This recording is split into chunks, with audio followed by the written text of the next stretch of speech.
It's a great song. Stop This Flame, that is Celeste. Coming up to 90 minutes past 11, Paul Show from the BBC in the South. Just joined us. It is our International Thursday, making our way around the world, talking to people who listen to this programme around the world. So lovely to do this. Always look forward to it. So back on our journey we go. We are going to line 6. Can you tell me what your name is and where are you, please? Hiya, Paul. My name is Carl, and I'm from Iligan City on the island of Mindanao, which is in the southern Philippines. In the southern Philippines. Well, lovely to have you with us. Thanks so much for joining us. We're in America and Canada just a short while ago, so we're moving our way over to Asia now. So what time of the day is it where you are, Carl? Well, I've got a dual time clock on the wall, and it's 20 past 7 in the morning. In the morning, so it's Friday. It's Friday for you, is it? Yeah, it already is, yeah. Right, so because you're ahead. Okay. We're 8 hours ahead. Right, fair enough. So what would you normally be doing whilst you're listening to this programme? And bearing in mind what the time of the day is, are you an early riser? Yeah, I am pretty early riser, actually. We begin having a breakfast, cup of coffee, usual stuff, and put the radio on. Sounds good to me. And why do you choose to listen to us? I mean, it's lovely that you do. I'm just always curious. Well, I'm originally from Southend-on-Sea, even though I moved to Devon, and I used to quite often listen to your programme from Southend. Oh, well, it's great. I'm going back quite a few years now, though. You just be careful what you say, make me sound old. Yeah. So what made you leave this country and go to the Philippines? Oh, there's a story. I haven't got long, but basically I met my partner on YouTube. I do a lot of YouTube channels and that, and my partner, she contacted me one day, left a comment. You get talking, and it is, and moved on to Skype. And 2 years later, we decided to meet up. So I took the plunge and flew over to the Philippines, and there you go. And you obviously fell in love with the place and that lovely lady as well. Yeah, I did. And we've got a 6-year-old daughter now, and it's quite nice, the Philippines. It's a lovely country. Congratulations. I was just going to say to you, it's a place that we always imagine is beautiful. When you see photographs, you look online, you see videos, you see programmes on the telly, whatever, and it always looks a beautiful, lovely, lush country. And it really is like that, is it? Yeah, it's got its problems that, same as all countries do. I mean, we were recently under martial law for a little while, but in southern Mindanao. But, it's all right. It's a beautiful country. The people are so friendly here. They really are. And what is interesting is my geography is not pretty good, but I know that it's made up of thousands of islands, isn't it, the Philippines? It is. There's actually 7,100 and something islands which make up the Philippines, and I'm on Mindanao. I believe it's the second largest of all the islands, and in my opinion, one of the best islands as well. Well, it would be, because you're there. It would be. But it is a nice island. It really is. And you say yours is one of the biggest. In terms of scale, how big are we talking? I mean, is it a huge island? Or? I think Mindanao landmass, I think it's about the size of Ireland. Oh, right. I think it's about the size of Ireland. I'm not sure, I couldn't be 100% sure on that, but I believe it's about the size of Ireland. Yeah, and of course, you're in a part of the world, you're not that far from China, so just east of China. They get some pretty extreme weather there. What about you guys? Do you because I always imagine that the Philippines is where the sun always shines. We do get some quite heavy, some bad weather sometimes. Now, the thing that really I don't like about the Philippines is the heat. It's extremely hot all year round. Really, and very humid, I think. Someone once told me as well. It is very humid, yeah. I mean, I'm from England. We don't get many hot days there, do we? No.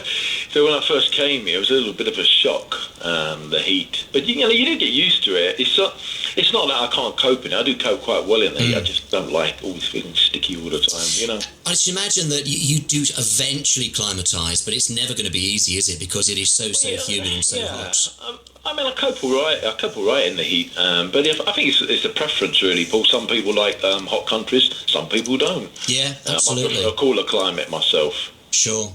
And so what did people say? What did your sort of family members say when you said, "What? I'm off"? I said, "Where are you going to then?"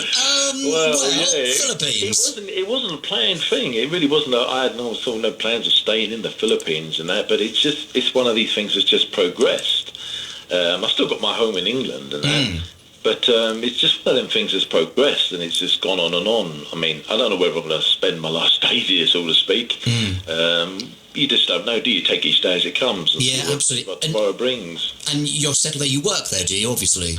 No, I've actually got a guest house in it's a long let guest house in North Devon. Oh, right. And I earn my money that way. Yeah, Oh, I rent out fabulous. Yeah, I've got quite a big house in North Devon, but the upstairs I rent out rooms. You know, it's like a bit of a house share. You share a bathroom and a kitchen and stuff like that, and a little bit of money. I don't pay a lot. Oh, you don't really need a lot to live in the Philippines, because it's a really cheap place to live. Oh, that sounds fabulous. It's a very cheap place to live. Life of luxury. Well, not quite. No, I'm sure it is. I'm sure it is. And yeah, it's a bit wrenching sometimes. I mean, people say, "Oh, what a great life," but you know, when you've got family in England and family in the Philippines and that, and when you're in one, you miss the other. And of course, the thing is, they are. It's an expense. I know. Keep coming backwards and forwards. And it's a hell of a long way as well, isn't it? It's not just a bus ride. It is a long way. Yeah, it's not. It takes a long time. Sometimes it can take nearly 2 days to get back. Yeah, quite. You know. How often do you come back home?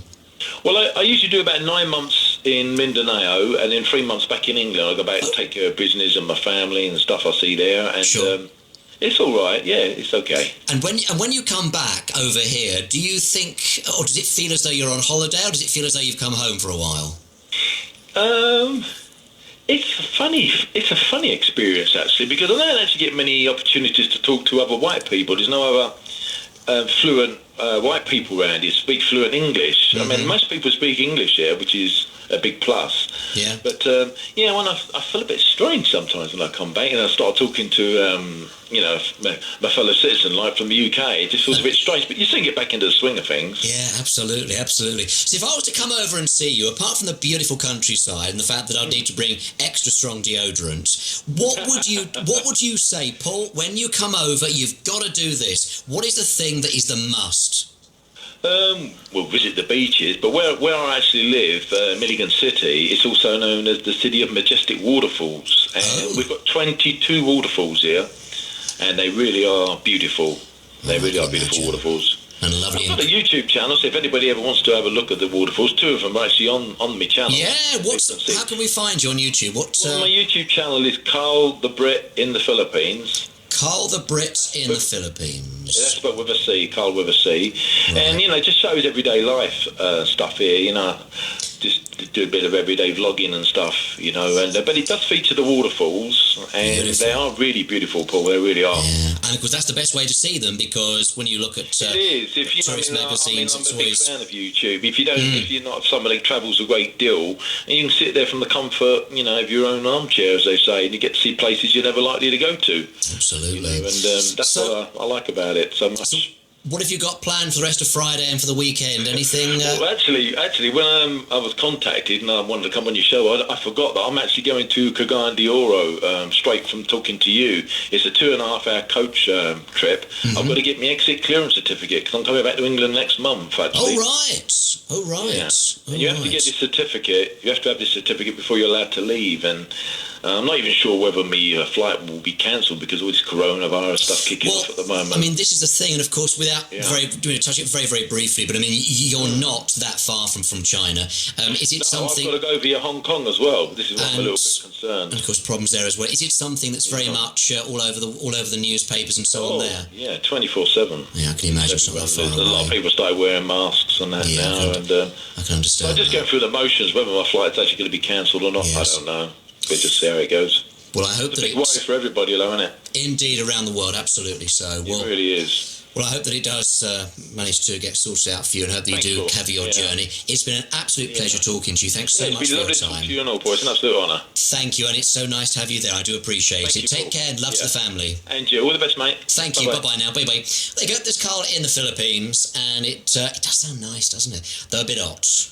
A bit hot and sticky. Especially with me, with these clogs and what have you I'm wearing tonight, and me lederhosen and so on. You see, I thought it was an international programme, I should dress the part. I just look pretty stupid, to be honest with you. 29 minutes past 11, Paul Show from the BBC in the South for our International Thursday. So from the Philippines, let's get back into our plane, and we shall take to the skies again. Where are we going now?